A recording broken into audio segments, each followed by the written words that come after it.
World record ப்ரோக்ராமுக்காக இன்றைக்கி சீர்காழிக்கு வந்திருக்கோம். யார் நடத்துகிறாங்க அப்படின்னா ஐஸ்வர்யா டெய்லரிங் தான். எதுக்காக இதை நடத்தணும், ஏன் நடத்தணும், இவ்வளோ பெண்கள் ஏன் இங்கே கூடியிருக்காங்க, எத்தனை பெண்கள் இங்கே வந்து பார்ட்டிசிபேட் பண்ண வந்திருக்காங்க அப்படின்றத நம்ம வீடியோவில் பார்க்கலாம். இந்த வேர்ல்டு ரெக்கார்டு ப்ரோக்ராமுக்கு என்ன கெஸ்ட்டாக இன்வைட் பண்ணியிருக்காங்க, அங்கே என்னென்ன வேலையெல்லாம் பண்ண போகிறாங்க, யாரெல்லாம் அச்சீவ் பண்ணுறாங்க, யாரெல்லாம் வந்து ஆக்டிவாக பார்ட்டிசிபேட் பண்ணுறாங்க, சீஃப் கெஸ்ட்டாக யாரெல்லாம் வந்திருக்காங்க அப்படிங்கிறத நம்ம பார்க்கலாம். பெண்கள் நிறைய பேர் வந்திருக்காங்க. ப்ளவுஸ் ஸ்டிச் பண்ணுறதுனா மிஷினில் ஸ்டிச் பண்ணுறது இல்லை, ஹெம்மிங்லேயே ஒரு ப்ளவுஸை கம்ப்ளீட்டாக முடிக்கிறது, அது பண்ணிகிட்ருக்காங்க. குழந்தைங்கள் வந்து பெயிண்டிங் பண்ணுறாங்க, ஆரி ஒர்க் நடந்துகிட்ருக்கு, மேக்கப் நடந்துகிட்ருக்கு. இங்கே எல்லாமே பார்ட்டாக ஒவ்வொரு செக்ஷனாக அவங்களுடைய ஆரிய ஒர்க்கு, அவங்களுடைய திறமைகளை வந்து இங்கே வேர்ல்டு ரெக்கார்டில் காமிச்சிட்ருக்காங்க. வாங்க அதை அன்றைக்கி பார்க்கலாம்.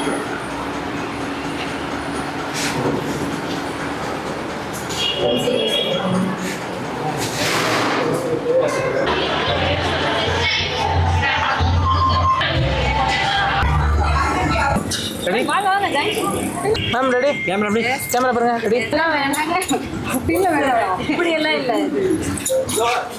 வாங்க சார். இதுவரை இணையத்திலே பார்க்கப்பட்டிருந்த கோவில்பட்டி கோகிலா மேடம் அவர்கள் இன்று நமக்காக வருகை தந்திருக்கிறார். அவர்களையும் வருக வருக என்று நிகழ்ச்சியின் சார்பாக மேடைக்கு அழைக்கிறோம்.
பிரிஸ்கா இருங்க, ஹாப்பியா இருங்க, ஸ்ட்ராங்கா ஒர்க் பண்ணுங்க.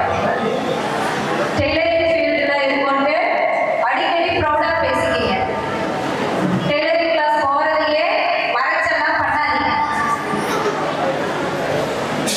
ஸோ கெஸ்ட் ஸ்பீச் போஸ்ட் லஞ்சுக்கு அப்புறம் இருக்கும் ஆஃப்டர்நூன்.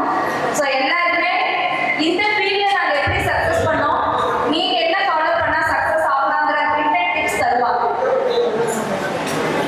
போஸ்ட் லஞ்ச் உங்களோட ரெக்கார்ட் முடிஞ்சதுக்கப்புறம் இங்கே இருக்கிற கெஸ்ட் ஒவ்வொருத்தரும் உங்களுக்கு உண்டான டிப்ஸ் ஹிண்ட் உங்களுக்கு கொடுப்பாங்க. ஸ்டேஜ்ல நின்று ஒருத்தங்க பேசும்போது அது கீழே இருந்து கேட்கறதும் பார்க்கறதும் கஷ்டம். தூக்கம் வர மாதிரி இருக்கும், பசி எடுக்கும், டயர்ட் ஆகும், இடுப்பு வலிக்கும், கால் வலிக்கும், கை வலிக்கும், எப்படா முடிப்பாங்கன்னாலாம் இருக்கும். ஸோ பிகினிங் ஆஃப் த ஒரு ஸ்டேஜ் ஒரு ஈவெண்ட் அப்படின்னா இங்க பார்க்குற ஒவ்வொருத்தர்கிட்டையும் ஒவ்வொன்று கத்துக்கணும். எண்ட் ஆஃப் தி டே நீங்க இங்கிருந்து போகும்போது என்ன கத்துக்கிட்டீங்கன்னு மைண்ட் செட்டோட போங்க. ஸோ இது என்னோட ஸ்பீச் இல்லை, பிஃபோர் ஈவெண்ட்ல நீங்க ஃபாலோ பண்ண வேண்டிய ப்ரொசீஜர்னு சொல்லலாம். யாரு நாம ஜெயிக்க போறோம். யாரு நாம ஜெயிச்சு பார்ப்போம். வாழ்த்துக்கள், எல்லாரும் நல்லா பண்ணுங்க, கான்ஃபிடென்ட்டா பண்ணுங்க. From start 10, 9, 8, 7, 6, 5, 4, 3, 2, 1. start now.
Countdown start now.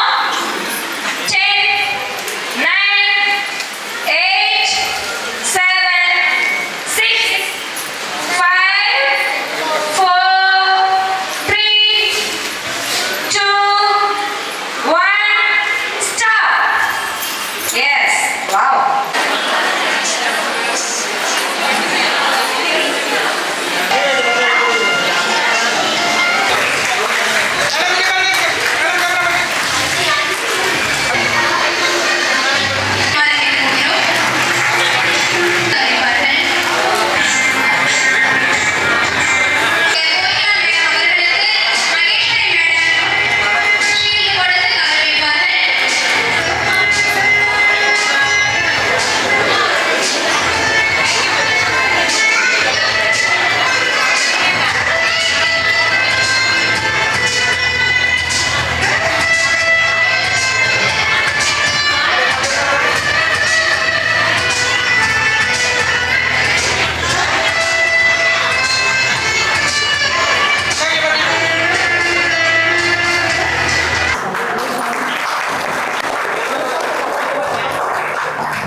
அனைவருக்கும் வணக்கம்.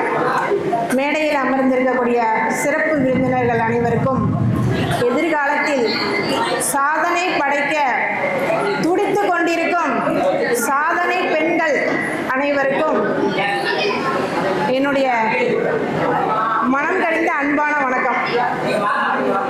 இங்கே இருக்கக்கூடிய 95% பேரில் யார் இருக்கோம்? டெய்லர்ஸ் தான் இருக்கோம், அப்படிதானே? ஒரு 5% தான் கொஞ்சம் டிராயிங் மேக்கப் அப்படின்னு வந்துருந்தாங்க, அப்படிதானே? 95% டெய்லர்ஸ் தான் இருக்கும். இப்போ நம்மளுடைய தொழில் என்ன சொல்லுவாங்க? அவ டெய்லரு, துணி தச்சுக்கிட்டு இருக்கா. அப்படி கிடையாது, டெய்லர் கம்பீரமா சொல்லணும். ஏன்னு கேட்குறீங்களா? நம்மளுடைய தொழில் எதுக்கு ஈக்குவலான தொழில்? டாக்டருக்கு ஈக்குவலான தொழில். ஏன் சொல்றேன்னா, நம்மளுக்கு உடம்புக்கு சரியில்லைன்னா கட் பண்ணிட்டு ஸ்டிச் போடுறாங்க. நம்ம என்ன பண்றோம்? அதே உடம்ப மறைக்கிறதுக்கு ஸ்டிச் போடுறோம். நம்ம தொழில் குறைவான தொழில் கிடையாது, டாக்டருக்கு ஈக்குவலான தொழில். சரியா? யாரும் அவ தைக்கிறேன்னு சொன்னா அலோவ் பண்ணாதீங்க. டெய்லர்னு கேட்டா சொல்லி பழகுங்க. இப்போ நீங்கள் இங்கே எல்லாருமே ப்ளவுஸ் தைச்சிங்க, பார்த்துட்டு இருந்தேன். ஒரு சிலர் ஃபினிஷ் பண்ண முடியலன்னு வருத்தப்பட்டிருப்பீங்க. ஃபினிஷ் பண்ணி கொடுத்தவங்களும் இருப்பாங்க. முடிக்காதவங்க நிறைய பேர் அழகாக எவ்வளோ வேலை முடிச்சிருக்கீங்களோ அது வரைக்கும் ரொம்ப அழகாக பண்ணியிருப்பீங்க. அது உங்களுக்கு தெரியும். அதற்கான வெகுமதி உங்களுக்கு கண்டிப்பாக கிடைக்கும். அதை பற்றி நீங்கள் ஒரி பண்ண வேணாம். சரியா? உங்களுக்கான இண்டிவிஜுவாலிட்டியை நீங்கள் டெவலப் பண்ணிக்கோங்க. இப்போ நிறைய பேர் கட்டிங் ஸ்டிச்சிங் வீடியோ போடுறாங்க. நான் எனக்குன்னு ஒரு இண்டிவிஜுவாலிட்டி வேணும் அப்படின்னு யாருமே தொடாத ஒரு விஷயத்தை தொட்டேன். அதனால் என்ன பண்ணுறேன், இங்கே இன்றைக்கி உங்கள் முன்னாடி நிற்கிறேன். மெயினான விஷயம் என்ன அப்படின்னா, சோஷியல் மீடியா. இப்போது நம்ம பிஸ்னஸை டெவலப் பண்ணணும் அப்படின்னா என்னது தான்? சோஷியல் மீடியா தான். நான் இன்னைக்கு நீங்கள் நிற்கிறேன் அப்படின்றதுக்கு முழு காரணமும் சோஷியல் மீடியா மட்டும்தான். இல்லை நான் வீட்டுக்குள்ளேயே இருந்தேன்னா என்ன பண்ணாது, நான் இங்கே வந்திருக்கவும் முடியாது, உங்கள் முன்னாடி பேசியிருக்கவும் முடியாது, இத்தனை பேரை மீட் பண்ணியிருக்கவும் முடியாது. அவங்கவுங்களுக்குன்னு இருக்கக்கூடிய இண்டிவிஜுவாலிட்டியை டெவலப் பண்ணிக்கோங்க. டெய்லரிங்கில் மட்டும்தான் இண்டிவிஜுவாலிட்டி இருக்கும்னு சொல்ல முடியாது. ஒவ்வொருத்தவங்களுக்கும் ஒவ்வொரு தனித்திறமை இருக்கும். என்னென்ன திறமைன்னு சொல்கிறேன், நோட் பண்ணி பாருங்கள். உங்கள் எல்லாருக்கும் தெரியும், அனலைஸ் பண்ணி பாருங்கள். லேடிஸு சாரி அழகாக கட்டுவாங்க, சாரி டிராபிஸ்ட் ஆகலாம் தானே? மெஹந்தி அழகாக போடுவாங்க, மெஹந்தி ஆர்டிஸ்ட் ஆகலாம். ப்ளவுஸ் அழகாக தைச்சா பொட்டிக்கு வைக்கலாம்.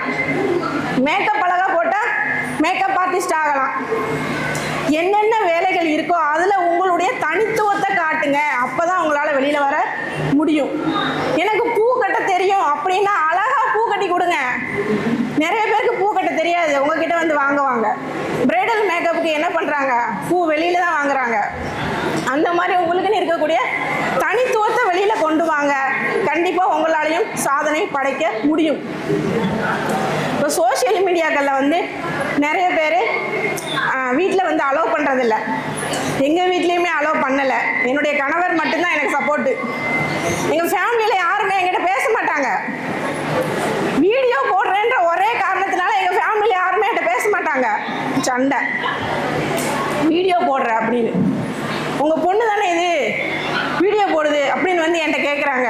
கேவலமாக இருக்குது. அவங்க சொல்கிறத கேட்டு நான் வீடியோ போடுறதை நிறுத்தியிருந்தேன்னா எனக்கு இன்னைக்கு ஒரு ஸ்டேஜ் கிடைச்சிருக்காது. கிடைச்சிருக்குமா? இத்தனை பேர் முன்னாடி பேசக்கூடிய வாய்ப்பு கிடைச்சிருக்காது. உங்களுக்கு என்ன பிடிச்சிருக்கோ அதை துணிச்சலோட தைரியமாக செய்யுங்க. அப்புறம் ஒரே ஒரு முக்கியமான விஷயம் சொல்லிக்கிறேன். பர்வீன் சுல்தானா மேடமோட ஸ்பீச் நிறைய பேர் கேட்டிருப்பீங்க தானே? அவங்க ஒரு பேராசிரியர், சிறந்த மேடை பேச்சாளர். அவங்க என்ன பண்ணுவாங்க தெரியுமா? ஒவ்வொரு மேடையிலையும் சொல்லுவாங்க, ஒரு சொல், அதை சொல்கிறேன்,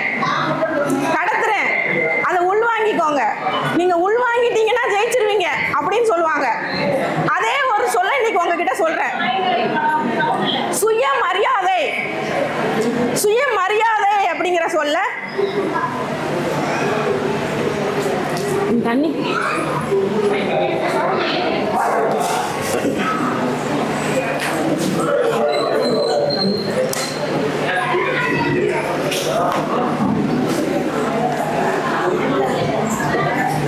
சுயமரியாதை அப்படிங்கிற சொல்ல உள்வாங்கிக்கோங்க. யாருக்கிட்டையும் போய் கையேந்தாதீங்க. முக்கியமா சொந்த பந்தங்கள் கிட்ட போய் கையேந்திராதீங்க. ஏன்னு கேட்டீங்களா, நாளைக்கு நீங்க செய்யக்கூடிய ஒவ்வொரு விஷயத்துக்கும் தடையா வந்து நிப்பாங்க. இதை செய்யாதன்னு சொல்லுவாங்க. நான் தான் உனக்கு ஹெல்ப் பண்ணேன், நீ இதை செய்யாதன்னு சொல்லுவாங்க. வேண்டாம். சுயமரியாதை கண்டிப்பா வேணும். நான் சொல்லக்கூடிய முக்கியமான சொல் இதுதான். சுயமரியாதை, செல்ஃப் ரெஸ்பெக்ட் கண்டிப்பா நம்மளுக்கு வேணும். யாருக்கிட்டையும் போய் கையேந்த கூடாது. இப்ப டாக்டர்ஸ் என்ன பண்றாங்க, 5 வருஷம் படிக்கிறாங்களா, அப்புறம் என்ன பண்றாங்க, பிராக்டிஸ் பண்ணிட்டு தான் அவங்க கிளினிக் வைக்கிறாங்க. நம்ம என்ன பண்றோம், கிளாஸுக்கு போறோம், உடனே கடையை போட்டுறோம். அப்புறம் என்ன தெரியும் நம்மளுக்கு, கஸ்டமரை எப்படி டீல் பண்றதுன்னு தெரியுமா, நெளிவு சுழிவுகள் தெரியுமா, இந்த மாதிரி சின்ன சின்ன விஷயங்கள்லாம் இருக்கு. அதை என்ன பண்ணணும் அப்படின்னா, 1 வருஷமோ 2 வருஷமோ ஒரு கடையில போய் பிராக்டிஸ் பண்ணுங்க, வேலை பாருங்க. வேலை பார்த்தா மட்டும்தான் நீங்க உங்களுடைய தொழிலை முழுமையா கத்துக்கிட முடியும்.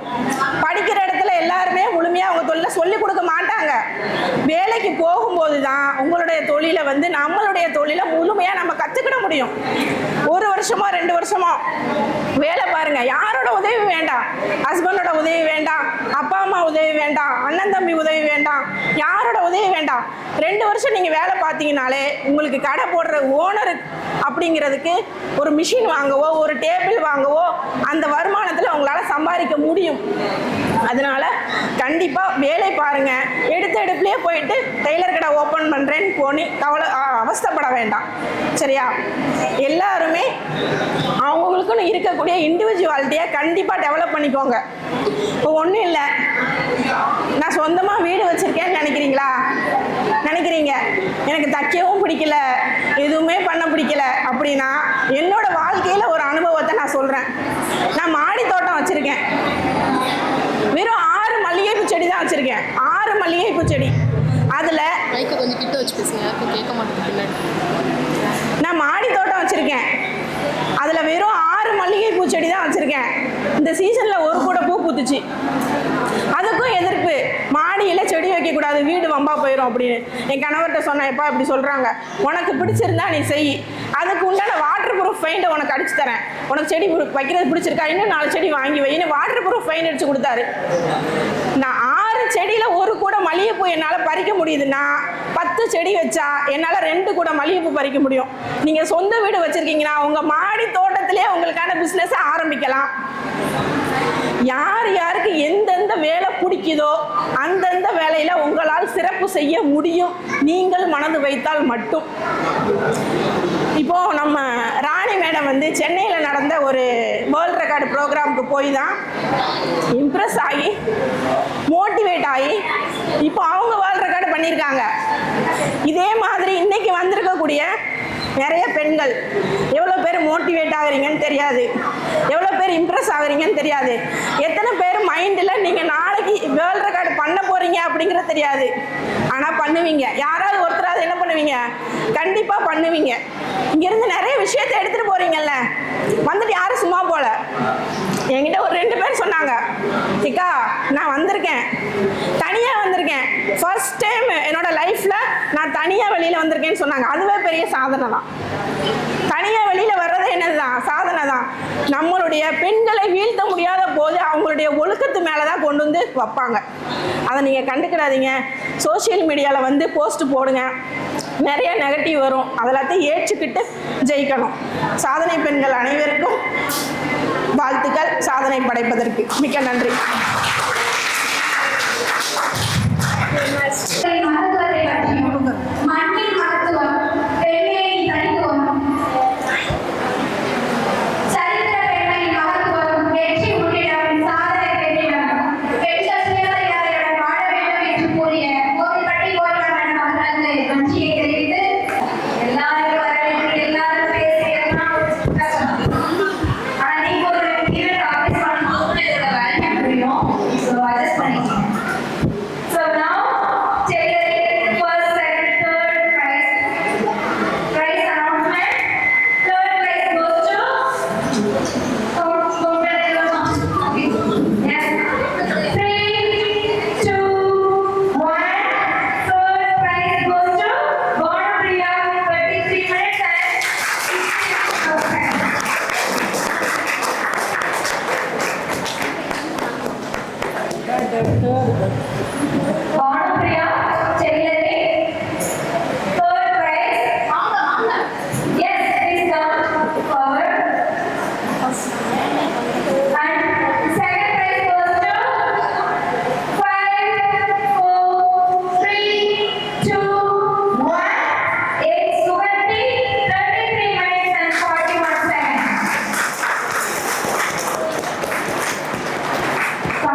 Thank you.